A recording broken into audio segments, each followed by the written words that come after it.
It's the Opperman Report. Join digital forensic investigator and PI Ed Opperman for an in-depth discussion of conspiracy theories, strategy of New World Order resistance, high-profile court cases in the news, and interviews with expert guests and authors on these topics and more. It's the Opperman Report. And now, here is investigator Ed Opperman. Okay, welcome to the Opperman Report. I'm your host, private investigator Ed Opperman. You can find me at Opperman Investigations and Digital Forensic Consulting through my website, emailrevealer.com, or you could just contact me directly at oppermaninvestigations@gmail.com. Now, that's if you need some PI work. If you want to contact me about the show, it's oppermanreport@gmail.com, or you can go to the website, oppermanreport.com. If you like our show, check out our Patreon. Okay, we have new content goes up on Patreon every month, about 8 hours of new content goes up on Patreon each month, exclusive on one of a lot of free stuff I put up on Patreon too, and also to all the shows you hear Monday to Friday, AM, FM radio, we put up there without the ads. And you can go to our Spreaker channel. Sign up there for free. You get an email notification anytime we put up new content.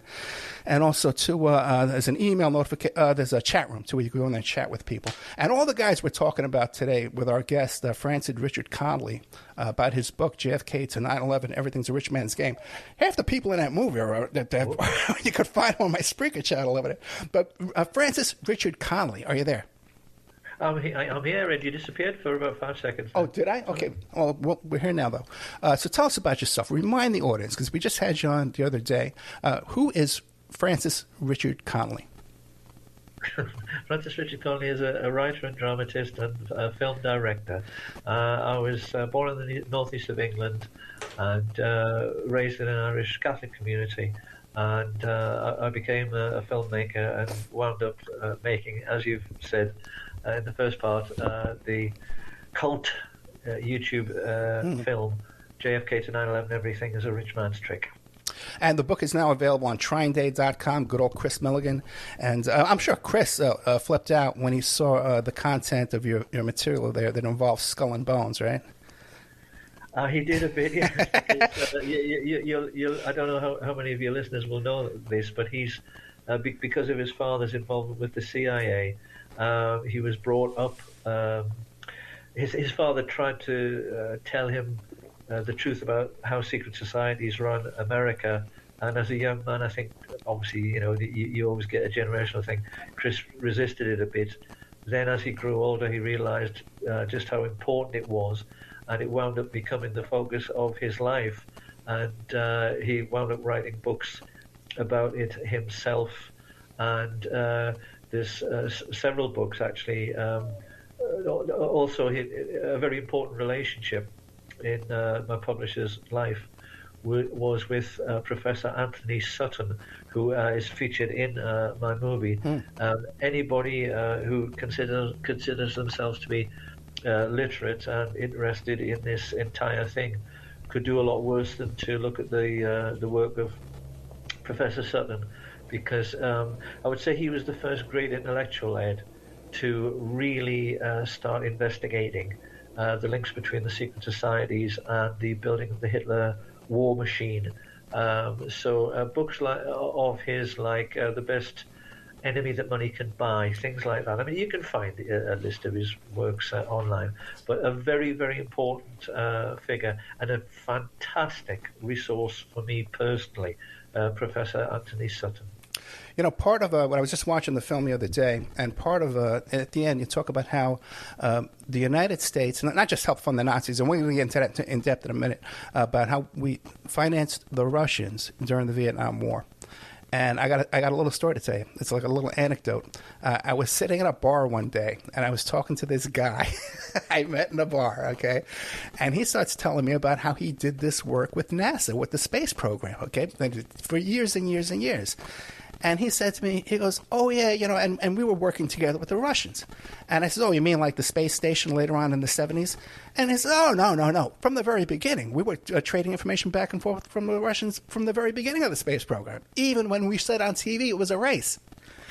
Okay? So that's a guy, totally, same thing like Chris Milligan, like his father told him. Now, back to the show. Okay. Now, a theme of your book, okay, is about how the Nazis really won World War II. And we've done that theme here before with Lisa Pease, who wrote the book about Sirhan Sirhan and the killing of JFK, Robert Kennedy. But tell us your information about how the Nazis really won World War II.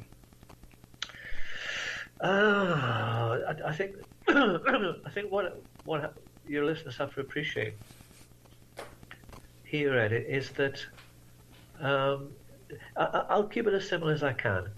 Is that the history of World War II, the history of the entire Nazi movement, as presented to us in school, is entirely false, because what it leaves out is the fact that the leading industrialists in the Western world, in America, in Britain, and in Europe as well, these people were engaged in financing the Nazi Party, financing Hitler, and in building the Nazi war machine.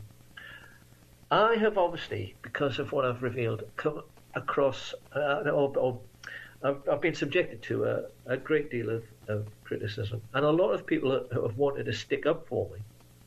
And if you look on the public comments on the few pirate copies of my film that still exist, because the government keeps taking them down, that alone should stir your listeners to greater investigation.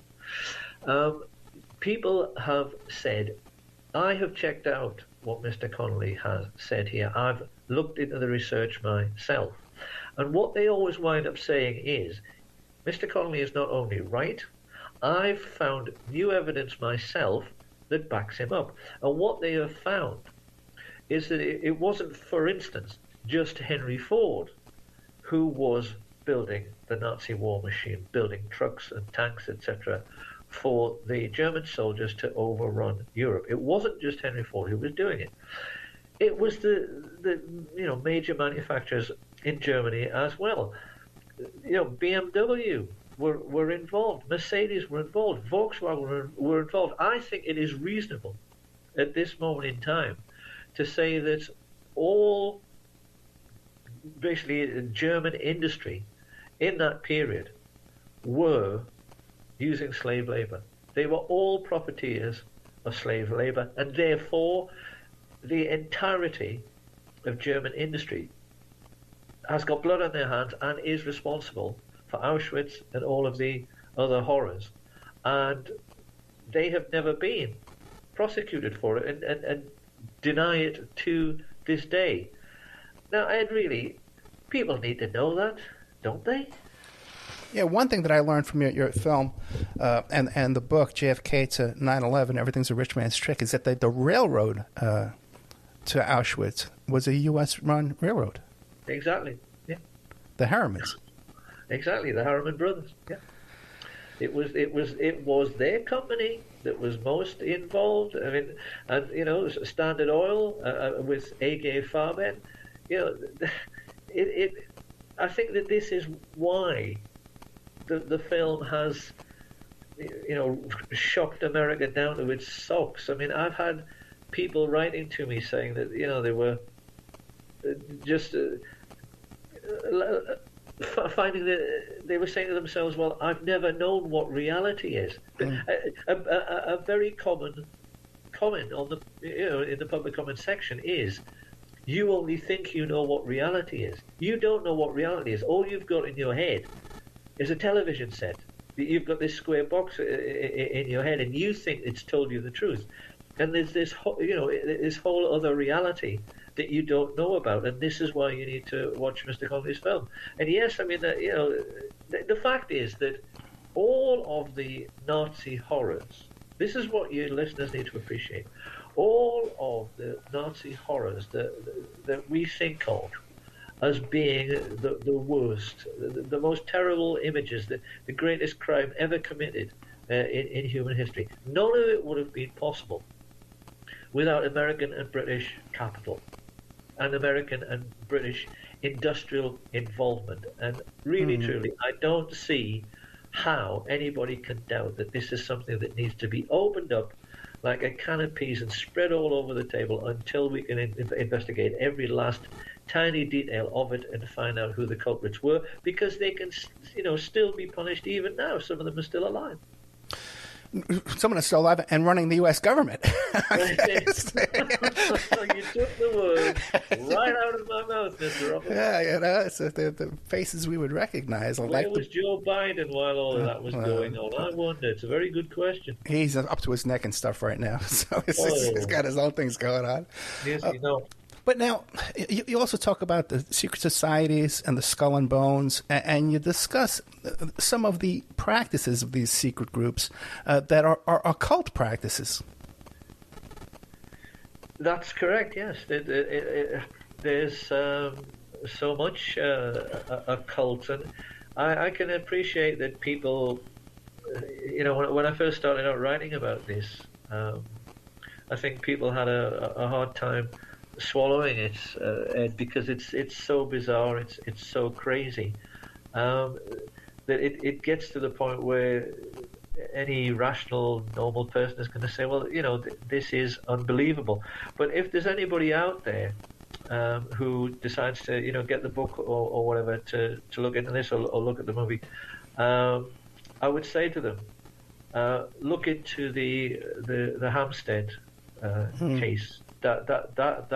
You must know about the Ricky Dearman case, Ed? Yeah, I had Abe and Ella on the show, and I have to tell you, my experience with those two, it was not the best experience. So who did you have on the show? Sorry, Abe and Ella, the parents of the children. Ricky, Ella is Dearman's ex-wife. Oh, you had Ella on your show? I've had Ella on the show. I didn't realize that. I've had a lot of people on this show, bro. How did you manage to do that? God. Again, these are some of the people I had on really before anybody had them on. It wasn't a big story when I had them on. It's an interesting thing behind the scenes of that whole Hampstead story, and even just saying the word out loud just drums up these trolls, is there's a whole organized troll base surrounding that story that seems to be controlled. If someone is controlling both sides or elements of both sides of that story, just like what your whole theory is here about how the elites control both sides of the war in order to profit, and to cause confusion and disinformation. People come in, groups come in to control both sides of a story, and I definitely noticed it in that story there. Other stories too as well. West Memphis 3, McMartin Preschool, anything involving Aquino, it all gets in there. Anything with Aquino, just bring up his name, they show up. But yes, very familiar with all that stuff. But we're talking about the occult, and it is a small group. These elites are a small number of people. They all know each other. They all know each other intimately. And for them to have this interest in the same kind of occult practice is not unusual. It wouldn't be out of the question, right? Well, exactly. And again, if there's any of your listeners who are interested in this, and they should be, in fact, I do wonder, Ed, I mean, you must have come across the evidence that Angelina Jolie is involved in this nutcase thing. I briefly saw that video. Yeah, where she described being involved in some kind of eyes wide shut type situation. Well, it sounded like it, didn't it? Yeah, it did. Yeah, I've seen it. Yeah. It does appear that it's kind of widespread in certain circles. And like we were talking about off the air, too, there's these press agents that come in and just kind of just silence things and gets it removed and can pay people off to change the story. Exactly. And this is why... This is why in my last interview just a few days ago, I've said that I don't see how we can go on now unless we have a moratorium and suspend the U.S. Constitution for all those who were involved in the Epstein scandal and obviously with Ghislaine Maxwell and Prince Andrew as well. I want to see a campaign started. When I was on Jason Holmes' show I said, what I want people to pass around, I want them to paint it on walls. If a man has a van, please, put these words on the back of the van. Anybody could put it in their front window. Anybody could put it in their front garden. To simply say, Prince Andrew must testify. Because this is what everybody wants on both sides of the Atlantic, because it could not be any more obvious that this is what the Anglo-American establishment does not want. And, we are never going to get to the bottom of how many people are involved in this crazy, satanic, Luciferian occult thing. We're never going to get to the bottom of how many of the rich oligarchs, the top military men, the top police officers, etc., etc., etc. I mean, they're just in the last few days, and I wonder, Ed, if this information has reached you and your American audience. Do you know who Cressida Dick is? No, I don't. Cressida Dick? Well, I'm sure all of your listeners are going to say, "Oh, come on, you couldn't write this. You couldn't make this up." Cressida Dick. You couldn't make this up. You couldn't. That is her real name. I'm not being rude, honestly. Okay. She was the first woman ever to be made the chief of the Metropolitan Police in London. Your American listeners need to understand the Metropolitan Police are mainly concerned with the protection of the royal family. They are supposed to be just an ordinary police force as in any other city, but really their loyalty is to the maintaining of the establishment. And there has been all this evidence, just such a phenomenal amount of evidence, that Prince Andrew and his rich friends have created an international VIP pedophile network. There have been victims, most definitely, like Virginia Roberts, used as sex toys in New York at the Zorro Ranch, used for sex purposes on Epstein's Island, and then the same girls were flown into France, into Paris, and into London, and into royal places. I think I just lost you. Oh, I got you back. And in spite of these facts being known, I mean, victims have given depositions. In spite of these facts being known, Cressida Dick just a few days ago said, "Oh, yeah, the Metropolitan Police, what have we done? We've looked into this entire case and we've decided there's nothing further to investigate. It's all an American problem and you're just going to have to solve the problem." Now, if that isn't rock solid proof that we have corruption right at the top of the Metropolitan Police, then I don't know where else you would look. It could not be more obvious that this is something that the British establishment wish would just go away. And that's why we have to push and push and push to make sure that it never goes away until the people who have hurt these children and killed these children and raped these children are in prison where they belong. Well, let me ask you this, because you mentioned a couple of times the comments on the YouTube, pirated YouTube videos of your movie. I was reading some of them, and I was a little disturbed to see people talking about QAnon and where we go one, where we go all. And do you believe those people missed the point?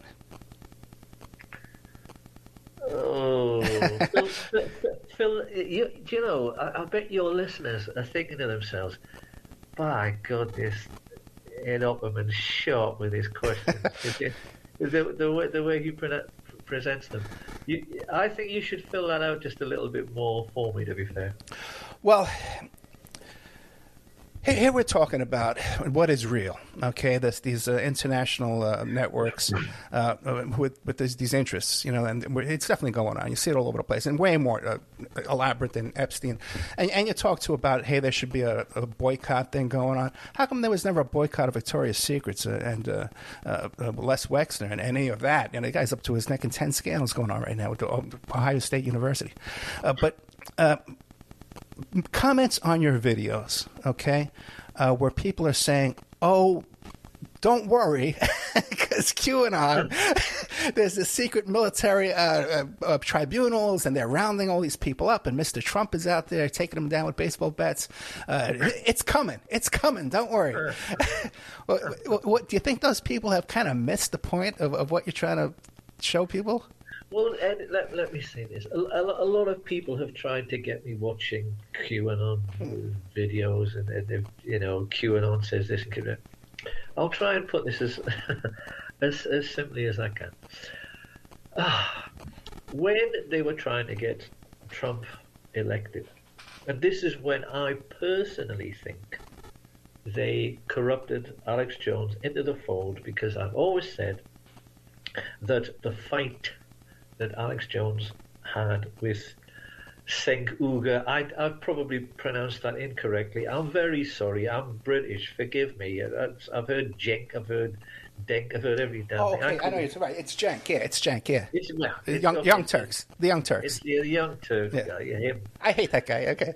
Well, I try not to hate people. I try to be a rational one. But when the Trump election was coming up, my own take on it is that Roger Stone, being the man that he is, being the absolute card-carrying creep that he is, he'd realized, because power is his game, he had realized that at that point, that the influence of the internet and all of the information sharing and all of the stuff that was coming out about what was really going on in the world, and my work in particular, he realized that was where the election was going to be won or lost. Therefore, he was saying to Alex Jones, we've got to get these people on side. That was why there was this toing and froing between Alex Jones, where Trump is saying, oh yeah, Alex Jones is a really nice guy, and Alex Jones is saying Trump is for real. Now, at that point, this was when we started to hear about deep state. What I would say to your American listeners is, forget it. There is no deep state.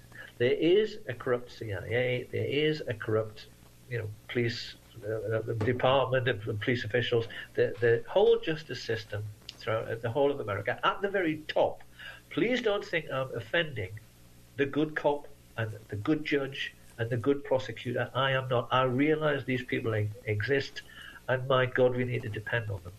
But they invented QAnon basically as, and I think you realize this, Ed, to confuse people. They wanted to be able to say that there was really another CIA, a bad CIA, a bad FBI. That there was a hard core of people who were bringing America down, who were the dark side of your country, and that Donald Trump, this great hero, was going to step forward, and draining the swamp meant that he was going to get rid of them. This is just a tactic. That is all that it is. People had faith in Trump. All I would say is, has anything changed? Nothing has changed. And in actual fact, as you said at the very start of the show, it's just got worse. Now, it's very hard for me, because I know some nice people who are saying that they wish, that they had Trump back, because this hideous situation with Joe Biden and my God, with Kamala Harris. Good God, what is she like? I mean, it's such a farce. American politics has become such a farce. You can understand decent Americans wanting some stability. But I'm sorry, I have said from the very beginning that Trump is just a small gangster controlled by big gangsters. I need to say again, this anecdote I've told before, Ed, I think it's totally appropriate here. When I was on the Justin Stellman show, I said to Donald Trump, because I knew he was listening, and he'll be listening right now, I used that section to say to Donald Trump, look, there's a story right now on the wires that says that there is such a thing as a tribe or a group of 7-foot-tall jihadi warriors. It was done by Fox News. They had the film. They had all these tiny men in orange jumpsuits being led along a beach by apparently jihadi warriors who someone measured it that they were all uniformly 7 feet tall, or more than that. And so I said to Donald Trump, and I'm saying to him right now, out loud, Donald Trump, can you hear me? Come on, man. This is the second time I've asked you. You've had your chance. Was that story real or was it fake? Was that fake news? You're such an expert on fake news. Come on. Tell the American people, was it real or was it fake? Because if you go on and on ignoring me, then they're going to know that you're a fake. And up to now, you have ignored me and you've banned my film. Now, the American people need to make of that whatever they make of that.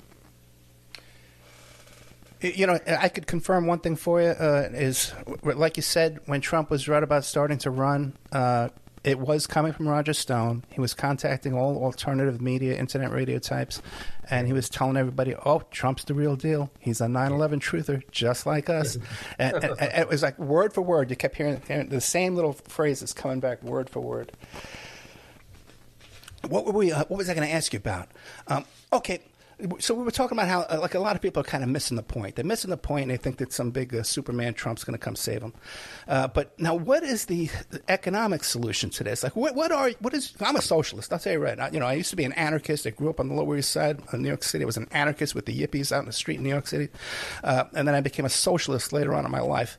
And one of the greatest solutions I see to all our problems, if we were just to nationalize the oil industry and take it away, this $200 billion a quarter, and take it away from these rich few families like the Bushes, and you and I could share in all that wealth and lower the prices of oil and gas and the cost of goods and services, anything transported by truck. What is your solution? Well, Ed, it's great that you brought this up, because if we weren't on AM radio, I would say, Ed, you're full of something that begins with S. Okay. And that would probably surprise your listeners, and it might even anger people who are tending towards some kind of socialist thinking now. Because I know there's been a lot of people, hasn't there, in America recently who've supported Bernie Sanders. That's right, yeah. Well, they're supporting what Bernie Sanders' brand of socialism. There's a percentage of people doing that, but that's really welfareism. That's really not socialism, where we're nationalizing industries and workers are taking control of goods and production. They're just sprinkling more crumbs to people. Well, you see, it's brilliant that you say that, because this is so important. Once again, this is something that I want not just Americans but the whole world to know.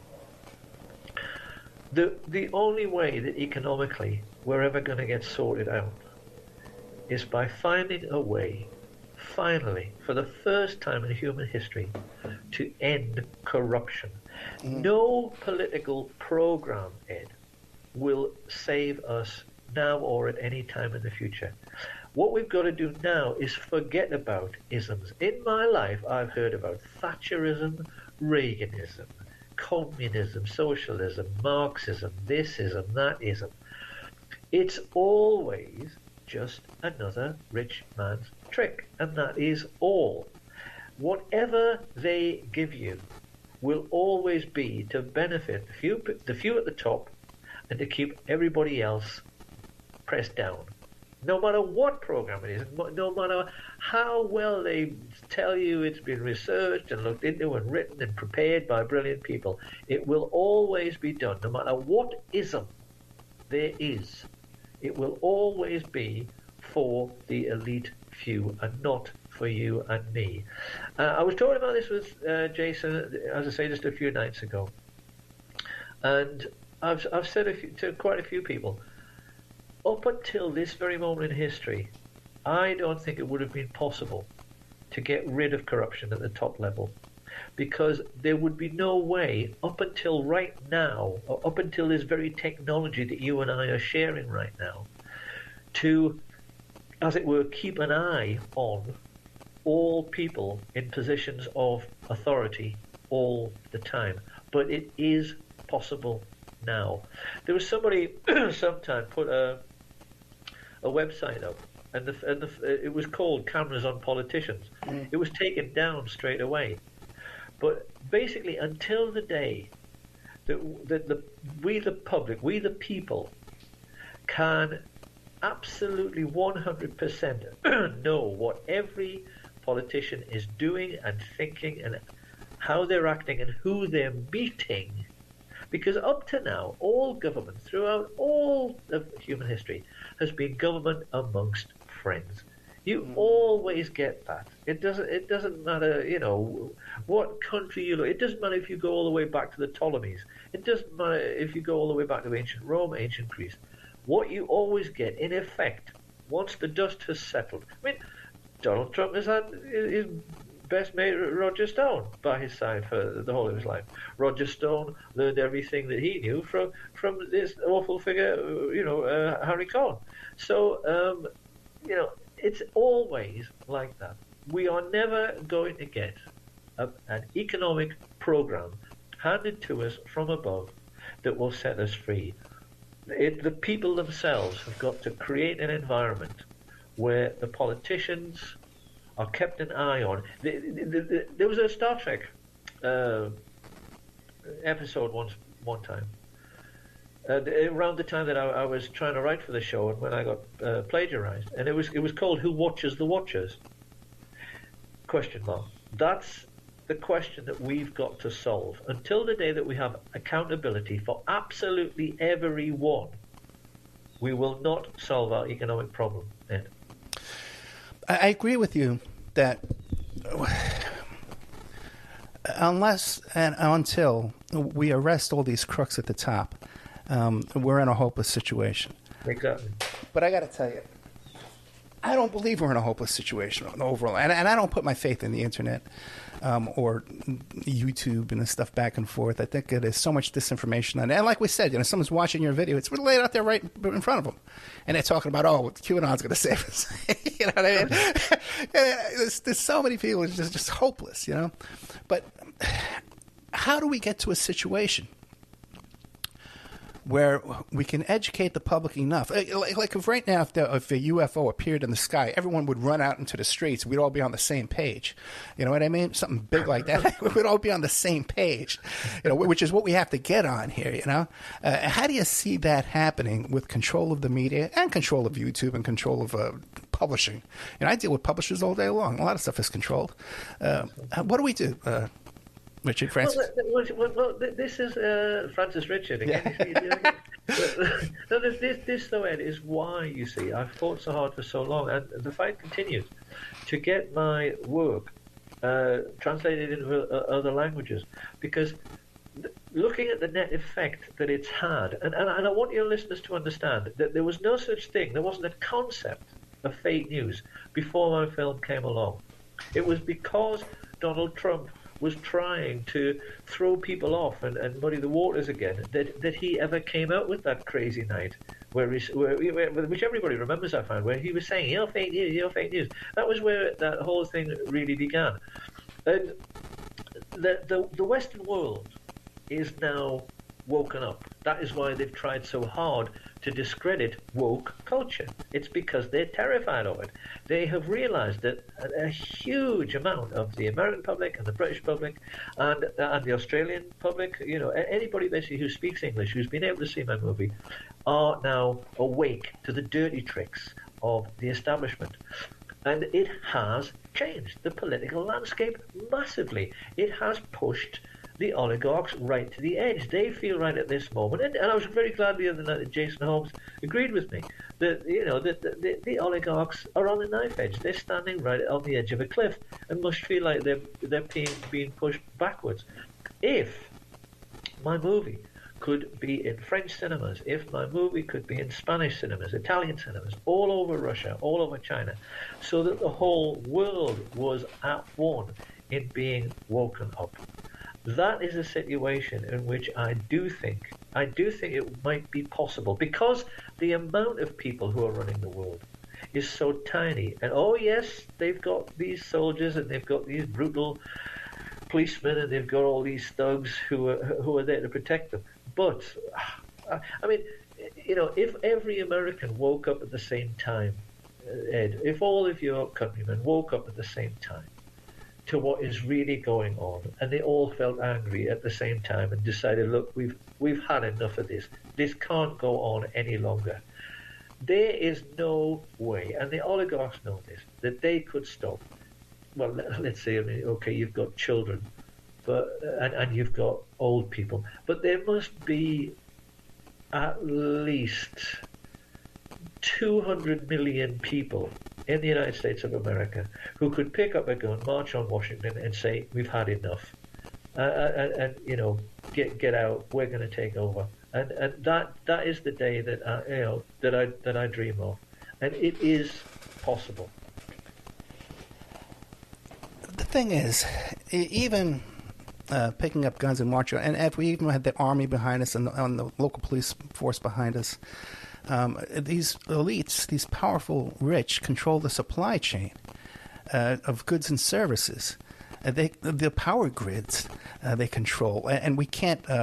It would be step by step to recapture all of that. Look, look at no. No, I don't. At the end of the day, what the elites directly control, I would say, directly control it, is the banking system. I would say that it's the salaried manager who controls the supply chains. I would say that on a day-to-day basis, the people who we have got most to worry about don't control the supply of food or even the supply of gasoline and oil. That is left to underlings. Okay, they can give the orders from the top as to where it goes or maybe who doesn't get it, but that doesn't mean to say that that they're always going to obey.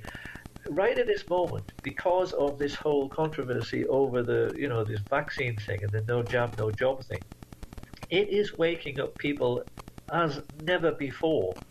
And, right at this moment, and Australia seems to be suffering more than any other country, as far as I can gather from what I've heard. I would love it if you don't mind me saying just one thing in a very pointed way.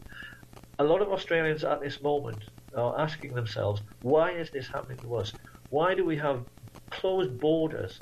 Why do we have rubber bullets being fired at people whose only crime is that they're protesting about this no job, no job thing? The brutality. I mean, there's this Australian MP just a few days ago. He was interviewed by Anna Breeze.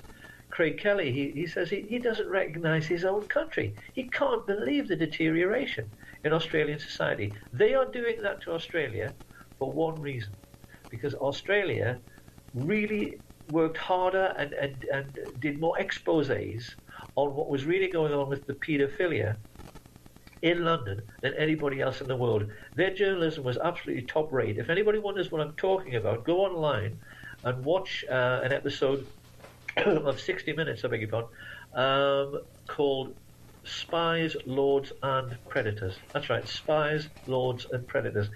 They were absolutely up in arms about how much was revealed in that episode, and it's because of that kind of journalism that the vindictive oligarchs in Britain and America are now getting their own back on the Australians and making them suffer so much. Being an irreverent society, and I think Australians are even more irreverent than Americans. Because they're an irreverent people, they don't easily just accept everything they're told, and don't easily accept that the Queen and the royal family are necessarily wonderful. They're much more sceptical and willing to look into, whatever's going on.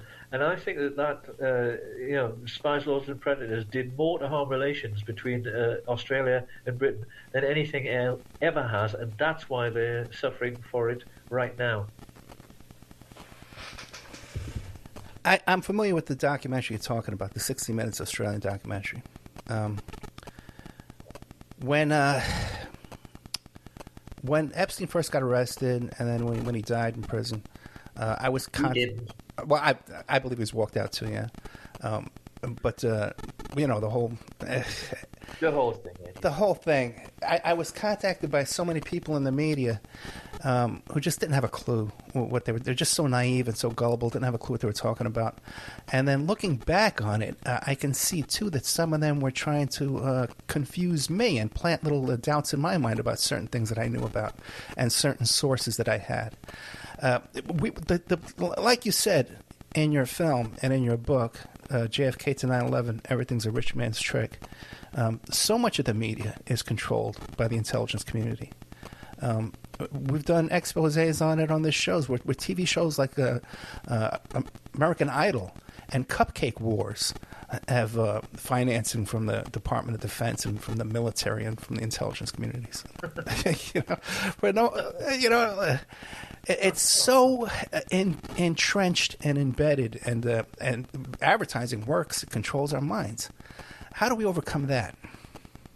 Well, that is a fantastic question. I think that what people don't realize, and I think that, I almost think that if they did wake up to how insidious this media influence is, I think a lot of people would want to give up living. Because they just don't realize how it goes into absolutely every single thing. I think you do. But, just for instance, I know that now the Premier League, the English Premier League, because it's so world famous, it's become a very big thing, hasn't it, in America? A lot of people watch it over there. What is it? Sorry, the thing is that they must have seen this thing about taking the knee that all the footballers have doing, all the footballers have been doing over the last couple of seasons. All this idea about, you've got to kick racism out of football, and we all take the knee in order to show how much we care about coloured players and all this tribe. They are so monumentally dumb. I put a Facebook comment on just a few hours ago to criticise Jurgen Klopp, the German manager of Liverpool. They just don't realise that the English Premier League is just like everything else. It's just a toy in the hands of the oligarchs, and it only exists as a distraction from things like Prince Andrew's paedophilia. On one of the versions, and I think it's the Alexander Avella upload. People might want to check there. I hope I haven't got this wrong. But there was a man who wrote in with an excellent comment. It was just a couple of lines saying, why the hell is it, do you think, that we have movies and sports and soap opera and this and that and the other thing in our lives? And he just said flat out, it's to distract us from what the oligarchs are up to. And people just don't see this, and they just don't see that it doesn't matter whether you're watching the news, if you're watching soap, if you're watching a gardening program. I mean, a lot of people would say, oh, come on, Mr. Conolly. They're not going to put disinformation and misinformation into a cookery program. You're not going to get, somebody like Letterman interviewing some new actress and say that is just a distraction. It absolutely is. Surely people by now must have noticed that there's this thread that runs right through all of the TV hosts thing, where you get somebody like Jay Leno or Letterman or somebody like that, and they have a guest on, and they always bring out this ditzy dame who's got big breasts, and she's got a low-cut dress, and basically she spends the whole of the interview falling out of the top of her dress. That is there. That kind of thing is there purely and simply to distract people. Well, that's my favorite part. Okay. Okay. Now that's it. I've had enough of Francis Richard Conolly. Okay. But you know what, my friend? We are out of time, though. In about 1 minute, what do you want to leave us with? Oh, could people just do the one thing that no one likes to do, Ed? You and I do. But people don't like to think. Please think. That's all. You need to do the one thing that people don't like to do, and think about what's really going on and why. Because unless you think about it, you'll never realize how valuable Ed Opperman and Jason Holmes and all of these other wonderful people who are doing all of these wonderful alternative media shows are to you. Because you've got to think about what is true and what is not if you ever want to be free. Francis Richard Conolly, thank you so much. The book is called JFK to 9/11, Everything's a Rich Man's Trick. You can get it at TrineDay.com, good old Chris Milligan, or also to anywhere you buy books online. In fact, go into your bookstore and ask them if they have it, and that encourages them to order it. Francis Richard Conolly, thank you so much. Anything new comes up, give me a call. We'll put you right on the air. Yeah, you've been very kind. Thank you very much for having me on the show, and I've really enjoyed it. Really enjoyed talking to you. Me too. Thank you very much.